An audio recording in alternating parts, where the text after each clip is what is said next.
Good morning, all. Myself, Sarvesh from D3 section. My shop talk topic is Rapid Injection Moulding Machine. Introduction towards the Rapid Injection Moulding Machine. It is a manufacturing process for producing parts by injecting molten material into a mold. Usually, the plastic material is been fed to the mold. Mold is an instrument tool which is used to produce the plastic component. History behind the injection molding machine is that in 1846, the British inventor Charles Hancock, a relative of Thomas Hancock, has patented the molding machine. Working principle: reaction injecting molding machine is a rapid processing method in which two highly reactive liquid chemicals are mixed and injected into a molten mold. This is then image that depicts the whole diagram of the injection molding machine. We can see the plastic pallets, reciprocating screw, hopper, liquid resin, and mold. Application: injection molding material is used to create many things of such as wire spools, packaging, bottle cap. Also, the image can depict the different components of the plastic material. Application: storage containers, mechanical parts, and most other plastic products available today. Injection molding is the most common method of manufacturing the plastic parts.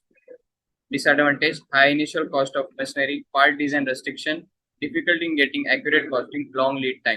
Some disadvantages can vary according to the part size. We can change the disadvantage. The high initial costs of the machinery depends on the parts weight. Advantage: machine molding have several advantages over bench floor and pit molding. Injection molding parts. This is and the whole image depict the injection molding machine.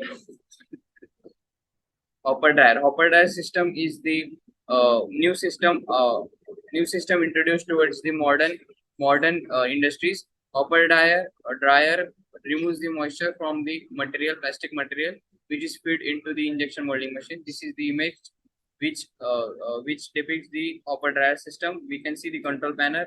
We can adjust the temperature from there. This is the oven. In the previous time, we were using the oven to remove the moisture. We had eliminated now using the oven. This is the image depicts the industrial molding machine. Also, we can use the hopper dryer system behind the. This is the video for the reference to know about more about injection molding machine. Thank you. If you have any doubt, you can comment in comment section. Thank you.